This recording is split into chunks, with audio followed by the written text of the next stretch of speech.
जय हिंद जय भारत। आज हम पहुंचे हैं ऐसे डॉक्टर के पास जो कि अमृतसर की जानी मानी हस्ती हैं और कई मुरझाए चेहरों पर मुस्कान ला चुके हैं। आज हम इनसे जानेंगे अपने दर्शकों के लिए कि अपने घर की खुशी को कैसे संभाल के रखें, कैसे बचाएं। हम बात कर रहे हैं कोरोना की। कोरोना में होने वाली इस महामारी थी और महामारी से शिकार होने वाले बच्चों को बचाने की।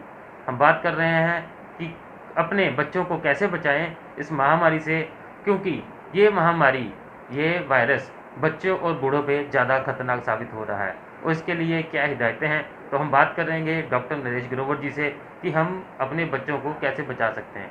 डॉक्टर साहब, जैसे कि कोरोना में ज़्यादा इफेक्टिव ओल्ड एज हैं या फिर 5 साल से कम उम्र के बच्चे हैं, तो बच्चे शरारती भी होते हैं, खेलते भी हैं, वो इतनी केयर नहीं कर पाते जितनी हम बड़े कर लेते हैं। तो उनको कैसे बचाया जा सके इसमें कि वो अब बच्चे सेफ रहें हमारे। देखो, ऐसे देखा गया है कि जो बच्चे जिनका खान पान ठीक नहीं होगा, कमज़ोर होंगे, या जिनको अच्छे से वैक्सीनेशन टाइम से टाइम नहीं लगी होगी, जिनमें खून की कमी होगी, जिनमें विटामिन डी की कमी होगी, जिंक की कमी होगी, ऐसे बच्चों में कोरोना से असर होने का खतरा ज़्यादा है। ज़्यादातर ये देखा गया है कि बच्चे एसिम्प्टोमेटिक रहते हैं। बहुत सारे बच्चे, ज़्यादा परसेंटेज एसिम्प्टोमेटिक है। एसिम्प्टोमेटिक का मतलब है उनमें अगर इन्फेक्शन चली भी गई है तो उनमें ज़्यादा सीरियस रूप धारण तभी करेगी अगर बच्चा, जैसे मैंने बताया, बहुत कमज़ोर हो। तो इसका मतलब ये हुआ कि जो बच्चों की खुराक अच्छी है, जिनको माँ का दूध मिला है शुरू से, सबसे पहले नवजात बच्चों से अगर लें तो अगर माँ का दूध शुरू से लगातार मिलता जा रहा है तो ये हर बीमारी से और कोरोना से भी बचाव कर सकता है। पहली बात, जब बच्चा 6 महीने का हो जाता है तो उसको माँ के दूध के साथ साथ और खुराक जो है वो शुरू करनी चाहिए। उसमें दही, केला, फल फ्रूट या सूजी, दलिया, चावल, दाल, ऐसी चीज़ें। तो हमें ये ध्यान रखना चाहिए कि जो चीज़ें बच्चा उम्र के हिसाब से ले सकता है, दूध माँ के साथ साथ वो भी शुरू करना ज़रूरी है। इसके अलावा बच्चों को ताकत के ड्रॉप्स, जिसमें विटामिन हैं, D, specially vitamin D, zinc और हमारा विटामिन सी, ये अच्छे विटामिन माने जाते हैं जो कि हर बीमारी से प्रोटेक्ट करते हैं, कोरोना से भी।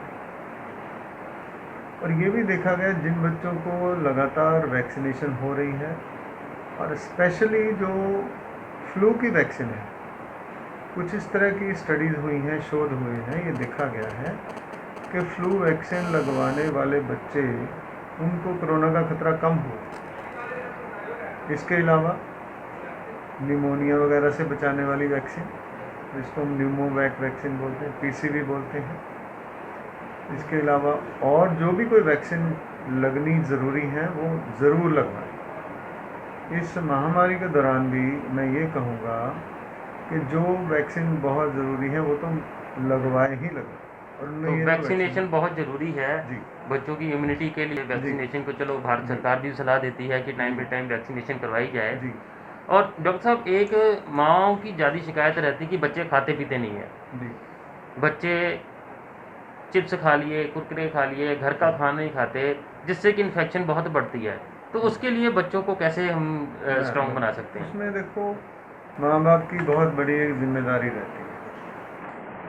पहली जिम्मेदारी तो मैंने बता दी कि माँ को अपना दूध ज़रूर पिलाना चाहिए लगातार। उसके अलावा जब बच्चा 6 महीने का हो जाता है, 5 से 6 महीने के बीच में एक क्रिटिकल विंडो पीरियड आता है जिसमें हम 1-2 महीने का, अगर उसको ऊपर का खाना शुरू नहीं किया तो वो बच्चा पीछे रहना शुरू हो जाएगा। सिर्फ माँ का दूध 6 महीने तक तो सक्षम है, लेकिन उसके बाद दूसरा खाना देना ज़रूरी है।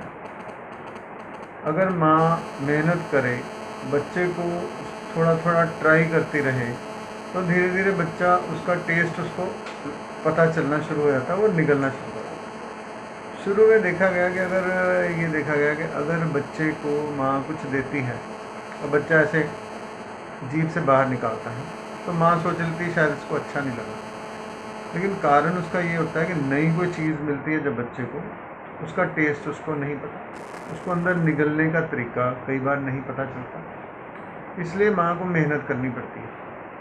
अगर माँ बार बार ट्राई करेगी, 4-5 बार एक चीज़ पे ट्राई करेगी, तो बच्चा धीरे धीरे उसको सीख जाएगा। तो जब वो सीख जाएगा, हर तरह का संतुलित आहार देना ज़रूरी है। इसके अलावा डॉक्टर की सलाह से उसको आयरन के ड्रॉप्स भी हर बच्चे को 3-4 महीने की उम्र के बाद ज़रूरी है। विटामिन, जैसे मैंने पहले बताया, विटामिन डी, सी वगैरह, वो तो आजकल हम शुरू से ही दे देते हैं, पहले महीने से ही, पहले हफ्ते से। तो मतलब कि बच्चों की जो डाइट है वो सबसे बड़ा उसमें रोल माँ का एक प्रैक्टिस है कि माँ कैसे बच्चों को खाना खिलाने का अभ्यास करवाती है। और अभ्यास के हिसाब से ही बच्चे आगे खाना खाना शुरू करते हैं। तो ये सबसे बड़ी हिदायत है कि खाना खाने की बच्चों को अभ्यास कराना बहुत ज़रूरी है, उसके हिसाब से ही बच्चे खाना खाते हैं। तो डॉक्टर साहब, जैसे बच्चे बाहर की पड़ी चीज़ उठा के मुंह में डाल दी, खेलते खेलते खिलौने डाल दिए, अभी वायरस के चलते हर चीज़ हम सैनिटाइज भी करते हैं, तो जो सैनिटाइज़र है वो भी कहीं ना कहीं बच्चों के लिए नुकसान कर देता है, ठीक है। जो नहीं करते तो वायरस वैसे भी कहीं भी हो सकता है, वो भी एक बड़ा एक मतलब कि सिचुएशन बड़ी क्रिटिकल है इसके लिए। बच्चों के खिलौने जो बच्चे मुंह में डालते हैं, ये ध्यान रखा जाए उनको एक बार रोज़ साबुन वाले पानी से ही धो दें, अच्छी तरह खुले पानी में धो दें, तो वही सैनिटाइज हो जाएंगे। ज़रूरी नहीं उनके ऊपर सैनिटाइज़र ही मारना है, ठीक है। ठीक है। और जो बच्चे कई चीज़ें नीचे से उठा के डालते हैं, ये नेचुरल सी बात है।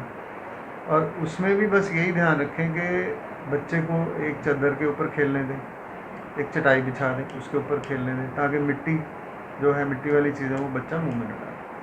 और एक बात आपने पूछी थी कि बच्चे जंक फूड बहुत खाते हैं। जंक फूड बहुत खाते हैं। उसमें भी माँ बाप का ही सबसे ज़्यादा कसूर मैं निकालूँगा। अगर हम बच्चे को चिप्स का, कोल्ड ड्रिंक का, फ्रूटी वगैरह का टेस्ट ही ना डालें, तो कहाँ से उसको पता चलेगा? बच्चा वही चीज़ खाएगा जो हम उसको खिलाएंगे। अगर हम गलती से 1-2 बार उसको जंक फूड खिला देंगे, उसको टेस्ट लग जाएगा, फिर वो छोड़ेगा। तो इसलिए मैं सब माँ बाप को ये हिदायत देना चाहता हूँ कि ये जो जंक फूड जैसी चीज़ें हैं, चिप्स हैं, कुरकुरे हैं, कोल्ड ड्रिंक्स हैं, फ्रूटीज़ हैं, इसको अपनी सहूलियत के लिए या लाड प्यार में बच्चों को ना बिगाड़ें।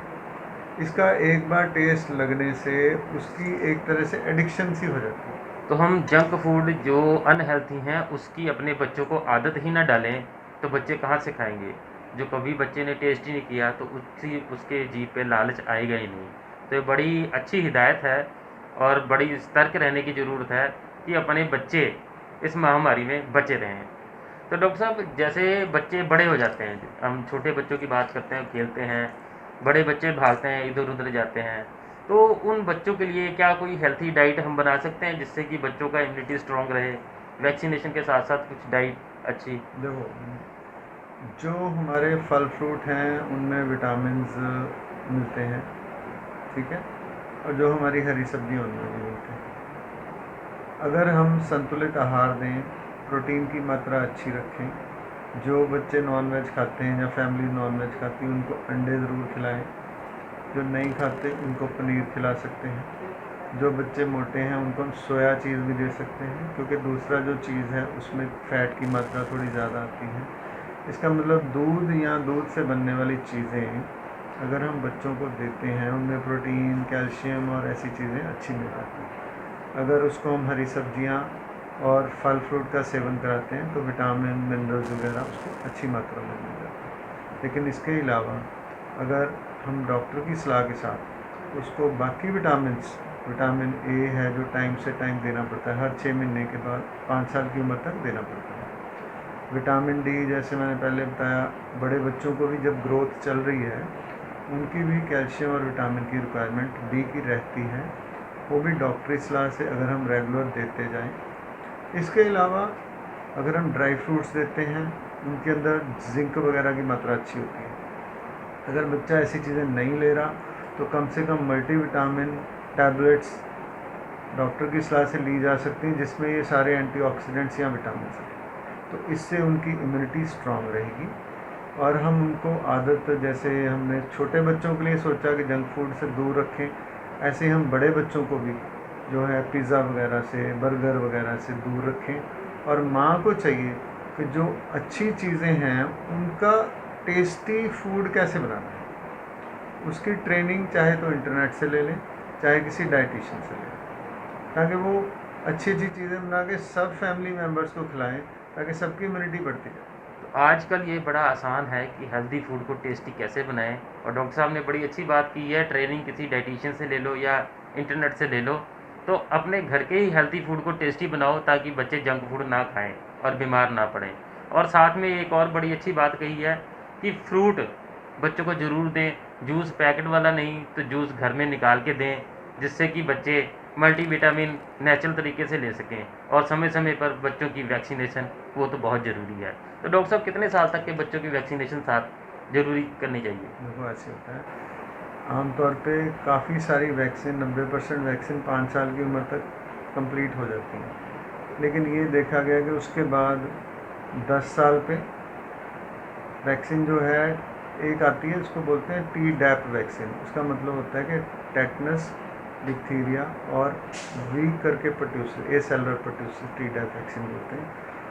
क्योंकि ये देखा गया बड़े बच्चों में भी पर्ट्यूसिस होने का डेंजर बढ़ जाता है कई बारी, और टेटनस का डेंजर तो आम हम लोग सब देखते हैं, जैसे किसी को चोट लगी तो टेटनस का इंजेक्शन लगवाते हैं। अगर बच्चे को रेगुलर ये वैक्सीन लग रही है 5 साल, फिर 10 साल पे, फिर 20 साल पे, हर 10 साल के बाद, तो ये भी देखा गया कि उनको चोट लगने में बार बार टेटनस लगवाने की भी ज़रूरत नहीं पड़ती। सो इस तरह से कुछ वैक्सीन हैं जो हमें डॉक्टर की सलाह से 5 साल तक तो हैं, 10 पे, फिर 20 पे, फिर हर 10 साल बाद अगर लगती जाए तो फ़ायदा रहता है। तो वैक्सीनेशन की एज जो है वो 20 के ऊपर भी चलती रहती है? वो मेनली 5 साल तक, उसके बाद हाँ 10 साल, 20 साल, और कुछ ऐसी वैक्सीन भी आई हैं जो कि हमें 50 साल की उम्र के बाद भी देनी चाहिए। अच्छा। हाँ, उनमें खासकर एक वैक्सीन है न्यूमोकॉकल वैक्सीन, वो देखा गया कि बुज़ुर्गों को भी देनी चाहिए।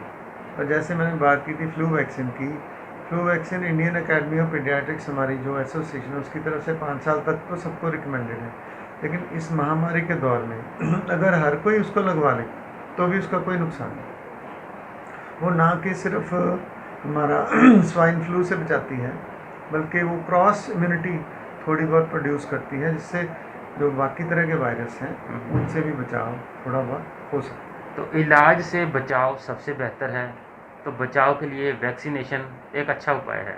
इसके अलावा जब हम वैक्सीन की बात कर रहे थे तो मैं एक और चीज़ ऐड करना चाहूँगा। एक वैक्सीनेशन जो गर्ल्स के लिए बहुत ज़रूरी है, वो एक नई वैक्सीन, नई तो नहीं है, पुरानी हो गई है वैसे, उसको हम बोलते हैं सर्वाइकल कैंसर से बचाने की vaccine, HPV vaccine. Cervical cancer होता है बच्चेदानी के मुंह का कैंसर। वो 9 साल की आयु से लेकर 45 साल की आयु तक गर्ल्स और लेडीज़ को लगवानी चाहते हैं, ज़रूरी होती है। उसकी 2-3 डोज लगती हैं।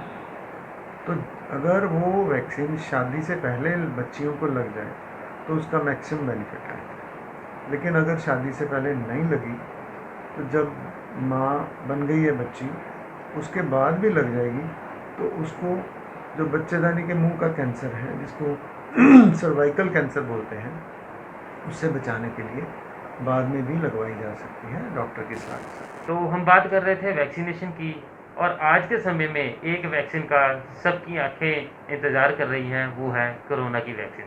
तो डॉक्टर साहब कोरोना की वैक्सीन क्या कब तक आ जाएगी? देखो, जो वैक्सीन इंडिया में ट्रायल चल रहे हैं, फेज़ 1 चल रहे हैं, फेज़ 2 भी हो जाएंगे, उसका क्लेम तो ये किया जा रहा है कि 15 अगस्त में लॉन्च कर दी जाएगी, पर मुझे उम्मीद नहीं है कि 15 अगस्त में उसकी पूरी लॉन्चिंग हो जाएगी।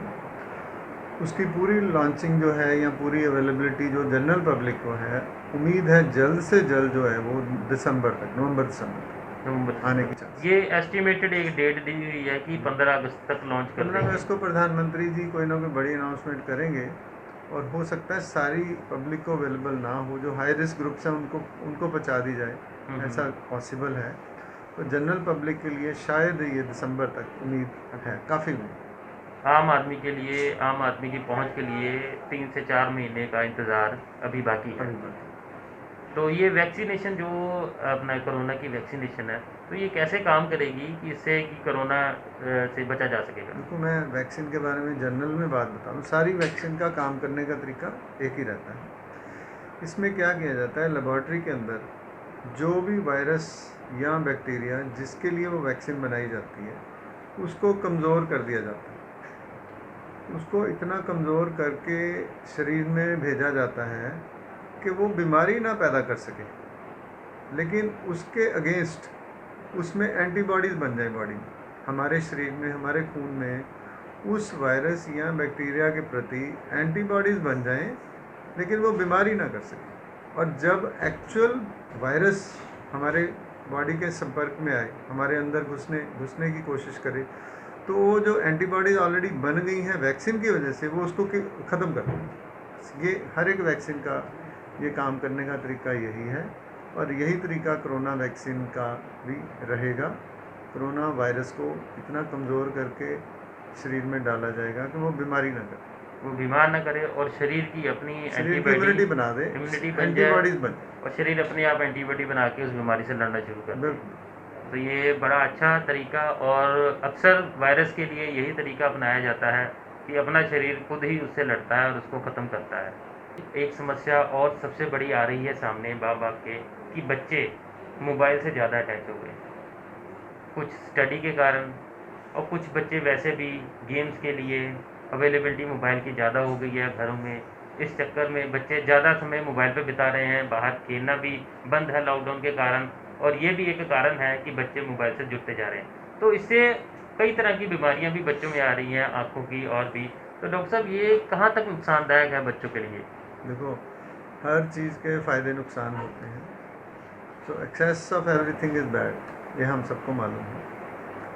तो मैं इसके बारे में ये कहूँगा कि जो बच्चों के लिए कंप्यूटर या मोबाइल का यूज़ है वो सुपरवाइज होना चाहिए, पेरेंट्स की तरफ से उसकी सुपरविज़न होनी चाहिए कि जो उसका जेन्युइन यूज़ हो रहा है पढ़ाई के लिए वो अलाउड होना चाहिए, लिमिटेड समय के लिए। लेकिन जब वो काम पूरा हो गया, उसके बाद पेरेंट्स खुद इंटरेस्ट लें कि बच्चा कोई फ़िज़िकल गेम खेले। एक तो अगर बच्चे भी स्कूल या कॉलेज नहीं जा रहे, माँ बाप उनके साथ सुबह उठ के योगा करें, आधा घंटा पौना घंटा। अगर सुबह नहीं टाइम मिल रहा तो शाम को करें, कोई ना कोई समय निकालें, फिज़िकल एक्टिविटी, फिज़िकल गेम या योगा।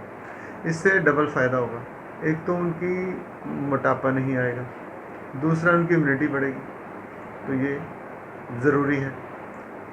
और बिना सुपरवाइज़ किए उनको कंप्यूटर पे या मोबाइल पे ना अटैच होने दें, ताकि उनको इस चीज़ के साइड इफ़ेक्ट से बचें। साइड इफ़ेक्ट क्या है? आँखों पे बहुत स्ट्रेन पड़ता है, कई बच्चों का सिर दर्द होना शुरू हो जाता है, कई बच्चों के आँखों में पानी की कमी हो जाती है, वो ऐसे आँखें झपकते रहते हैं। तो इस तरह के साइड इफ़ेक्ट आने का ख़तरा है। जो बड़े बच्चे हैं वो पोर्नोग्राफी से प्रभावित हो सकते हैं। तो इसलिए बार बार मैं यही कहूँगा कि पेरेंट्स को बच्चों को अनसुपरवाइज ना छोड़ें, उनके ऊपर ध्यान दें, उनके ऊपर टाइम दें। तो बच्चों को उतना ही मोबाइल दें जितनी उनको ज़रूरत है। स्टडी के बाद मोबाइल वापस ले लें और फिज़िकल एक्टिविटी की ओर बच्चों को प्रेरित करें, और साथ भी आप बच्चों का साथ दें फिज़िकल गेम में, ताकि बच्चे देख के ही सीखते हैं। सुबह उठ के योगा करो तो बच्चे आपको देख के बच्चे भी योगा करेंगे, क्योंकि पेरेंट्स बच्चों के लिए सबसे पहले गुरु होते हैं। तो अपने पहले गुरु को देख के बच्चे जल्दी सीखते हैं। तो धन्यवाद करते हैं डॉक्टर नरेश ग्रोवर जी का, जिन्होंने इतनी बहुमूल्य बातें हमारे दर्शकों के लिए कही। तो आप देख रहे थे लाइव भारत, देखते रहे लाइव भारत। जय हिंद, जय भारत।